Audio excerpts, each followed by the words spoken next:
আসসালামু আলাইকুম ভিউয়ার্স, এখন শুনবেন এই মাত্র পাওয়া আপডেট খবরগুলো। 11 তারিখ পর্যন্ত আলটিমেটাম না মানলে ঢাকার চিত্র ভিন্ন হবে, জানিয়েছেন গোলাম পরোয়ার। 7 নভেম্বরের চেতনায় জাতীয়তাবাদী শক্তিকে ঐক্যবদ্ধ হওয়ার আহ্বান জানিয়েছেন তারেক রহমান।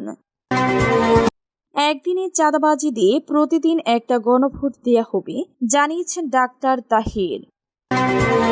মবের ভয়ে থাকা সাংবাদিকদের ফেসিবাদে দূষর প্লেস সচিব। জোট নয়, সমমনাদের সঙ্গে আসন ভাগাভাগি করবে জামায়াত। পদে থেকেও নির্বাচন করা যায়, সংবিধানে কোনো বাধা নেই, জানিয়েছেন অ্যাটর্নি জেনারেল। ঢাকা উত্তর জামায়াতের বিক্ষোভ গণভোটের দাবি আদায় না হওয়া পর্যন্ত রাজপথে থাকতে হবে, জানিয়েছেন সেলিম উদ্দিন। সর্বমিত্র জুবাইরের বিরুদ্ধে ঘৃণ্য অপপ্রচার চালাচ্ছে কালচারাল ফেসিস্ট চক্র, জানিয়েছেন ডাকসু ডিপি। 11 তারিখ পর্যন্ত আলটিমেটাম না মানলে ঢাকার চিত্র ভিন্ন হবে, জানিয়েছেন গোলাম পরোয়ার। আগামী 11 নভেম্বরের মধ্যে 5 দফা দাবি না মানলে কঠোর কর্মসূচির হুঁশিয়ারি দিয়েছেন বাংলাদেশ জামায়াতে ইসলামীর সেক্রেটারি অধ্যাপক মিয়া গোলাম পরোয়ার। বৃহস্পতিবার 5 দফা দাবিতে প্রধান উপদেষ্টার কাছে স্মারকলিপি প্রদান শেষে গণমাধ্যম কর্মীদের সঙ্গে আলাপকালে এমন হুঁশিয়ারি উচ্চারণ করেন তিনি। মিয়া গোলাম পরোয়ার বলেন, বৃহস্পতিবার সাপ্তাহিক বৈঠক চলছিল। সেই বৈঠক থেকে প্রধান উপদেষ্টা নির্দেশে শিল্প উপদেষ্টা আদিলুর রহমান আমাদের সঙ্গে দেখা করেন। তার সঙ্গে খোলামেলা আলোচনা হয়েছে, তাকে পুরো বক্তব্য জানানো হয়েছে, সেই সঙ্গে আমাদের দাবিগুলো জানানো হয়েছে। 11 তারিখ পর্যন্ত আলটিমেটাম না মানলে ঢাকার চিত্র ভিন্ন হয়ে যাবে। এর আগে দুপুর 1:15টার পর তারা যমুনায় পৌঁছেন। সেখানে শিল্প উপদেষ্টা আদিলুর রহমানের কাছে স্মারকলিপি দেন 8 দলের প্রতিনিধিরা। এ সময় আদিলুর রহমান খান বলেন, সরকার রাজনৈতিক দলগুলিকে 7 দিনের সময় বেঁধে দিয়ে অপেক্ষা করছে। এ সময়ের মধ্যে রাজনৈতিক দলগুলো যদি সম্মিলিত সিদ্ধান্তে পৌঁছাতে ব্যর্থ হয়, তাহলে সরকার নিজস্ব সিদ্ধান্ত গ্রহণ করবে। 7 নভেম্বরের চেতনায় জাতীয়তাবাদী শক্তিকে ঐক্যবদ্ধ হওয়ার আহ্বান। 7 নভেম্বরের চেতনায় সকল জাতীয়তাবাদী শক্তিকে ঐক্যবদ্ধ হয়ে শক্তিশালী গণতন্ত্র বিনির্মাণ করতে আহ্বান জানিয়েছেন বিএনপির ভারপ্রাপ্ত চেয়ারম্যান তারেক রহমান।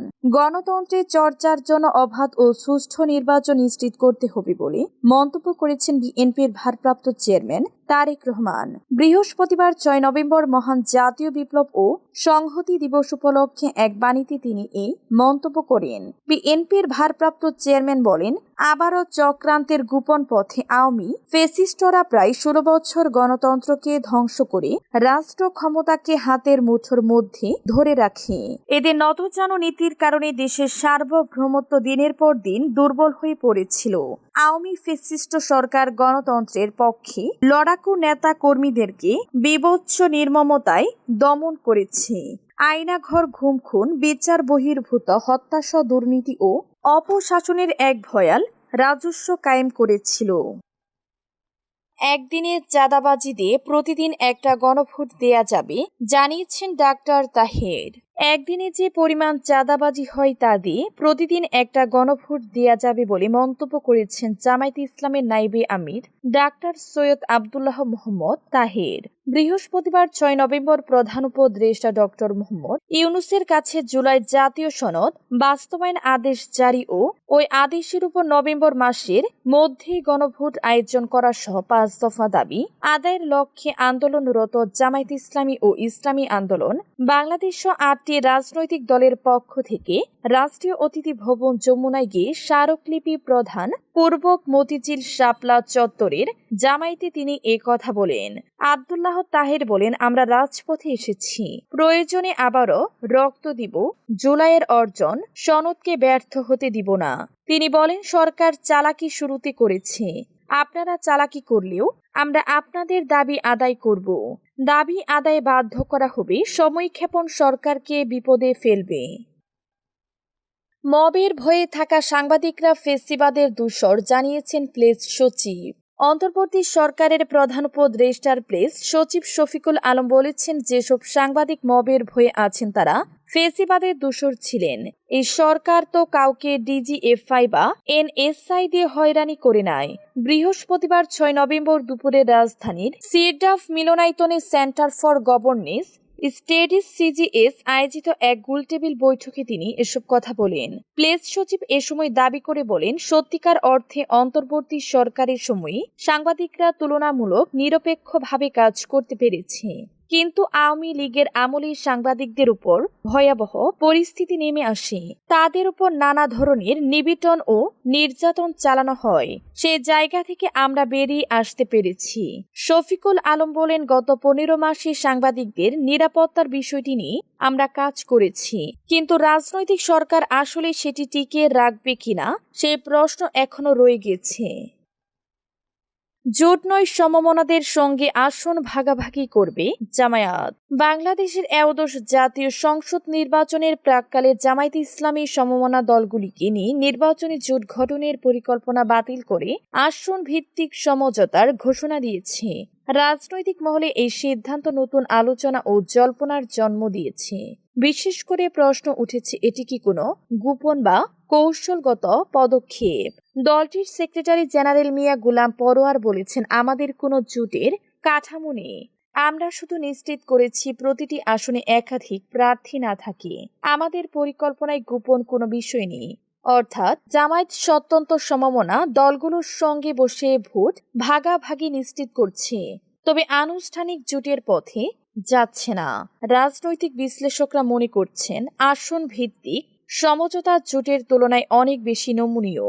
দৈনিক নয়াদিগন্তের সম্পাদক সালাউদ্দিন মোহাম্মদ বাবর বলেছেন, জোটে নির্বাচন শেষ হলেও পরে নানা বিষয় সমঝোতা করতে হবে।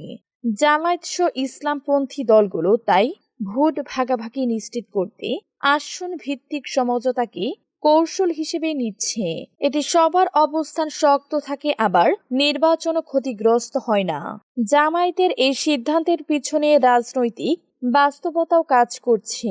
2001 সালে বিএনপির নেতৃত্বাধীন 4 দলীয় জোটের সদস্য হিসেবে তারা ক্ষমতায় এসেছিল। তবে 2022 সালের ডিসেম্বরে বিএনপি জামায়াতের দূরত্ব বাড়ার পর থেকে দলটির স্বাধীন অবস্থান বজায় রেখেছে। চলতি বছরের শুরু থেকে স্থানীয়ভাবে প্রার্থীর নাম ঘোষণা শুরু করলেও এমন সমমনাদের সঙ্গে আসন ভিত্তিক সমঝোতা নিশ্চিত হওয়ার পর কেন্দ্রীয়ভাবে চূড়ান্ত তালিকা প্রকাশ করা হবে। সমমনাদের মধ্যে অন্যতম বড় দল ইসলামী আন্দোলন বাংলাদেশ। পদে থেকেও নির্বাচন করা যায়, সাংবিধানিক কোনো বাধা নেই জানিয়েছেন অ্যাটর্নি জেনারেল। অ্যাটর্নি জেনারেলের পদে থেকেও নির্বাচন করা যায়, সংবিধানে এতে কোনো বাধা নেই বলে মন্তব্য করেছেন অ্যাটর্নি জেনারেল মোহাম্মদ আসাদুজ্জামান। বৃহস্পতিবার 6 নভেম্বর তত্ত্বাবধায়ক সরকার ফিরাতে রাষ্ট্রপক্ষের আপিল শুনানি শেষে কথা বলেন তিনি বলেন, বাংলাদেশের এগিয়ে যাওয়ার পথে তত্ত্বাবধায়ক সরকার ব্যবস্থা ফেরার রায় একটি মাইল ফলক হবে। জনগণ যেখানে চাইবেন সেখানেই আইন হবে, সেভাবে আইন হবে, জনগণই দেশ চালাবেন। রাষ্ট্রপক্ষের শুনানির সময় অ্যাটর্নি জেনারেল বলেন, তত্ত্বাবধায়ক সরকার ব্যবস্থা বাতিলের রায় সমাজকে কুঠারাঘাত করেছে। এর ফলে আমাদের সাংবিধানিক প্রতিষ্ঠানগুলিকে ধ্বংস করেছে। গণভোটের দাবি আদায় না হওয়া পর্যন্ত রাজপথে থাকতে হবে জানিয়েছেন সেলিম উদ্দিন। গণভোটের দাবি আদায় না হওয়া পর্যন্ত সকলকে রাজপথে আপোষহীন থাকার আহ্বান জানিয়েছেন বাংলাদেশ জামায়াতে ইসলামের কেন্দ্রীয় নির্বাহী পরিষদ সদস্য ও ঢাকা মহানগরী উত্তরে আমির মোহাম্মদ সেলিম উদ্দিন। বৃহস্পতিবার 6 নভেম্বর সকাল 10:30টায় রাজধানীর কাকরাইলের কর্ণফুলী মার্কেটের সামনে নভেম্বরে গণভোট অনুষ্ঠানের দাবিতে প্রধান উপদেষ্টা বরাবর স্মারকলিপি প্রদান উপলক্ষে বিক্ষোভ মিছিল পূর্ব সমাবেশে এই আহ্বান জানান। সমাবেশ শেষে কেন্দ্রীয় নির্বাহী পরিষদ সদস্য মোবারক হুসাইনের নেতৃত্বে একটি বিক্ষোভ মিছিল পল্টনে গিয়ে মূল সমাবেশে মিলিত হয়। সমাবেশে উপস্থিত ছিলেন কেন্দ্রীয় কর্ম পরিষদ সদস্য ও ঢাকা মহানগরী উত্তরের সেক্রেটারি ডক্টর মোহাম্মদ রেজাউল করিম, কেন্দ্রীয় মজলিসের শূরা সদস্য ও ঢাকা মহানগরী উত্তরের সহকারী সেক্রেটারি মাহফুজুর রহমান, নাসিম উদ্দিন মোল্লা, ডাক্তার ফখরুদ্দিন মানিক ও ইয়াসিন আরাফাত প্রমুখ। সর্বমিত্র জুবাইরের বিরুদ্ধে ঘৃণ্য অপপ্রচার চালাচ্ছে কালচারাল ফেসিস্ট চক্র জানিয়েছেন ডাকসু ডিপি। ঢাকা বিশ্ববিদ্যালয়ের আশপাশ এলাকায় ভব ঘুরে অবৈধ দোকান ও মাদক বিরোধী অভিযান চালাচ্ছেন ডাকসুর এবি জুবায়ের ও সর্বমিত্র চাকমা। তাদের অভিযান নিয়ে সামাজিক যোগাযোগ মাধ্যমে সমালোচনা করেছেন অনেকে।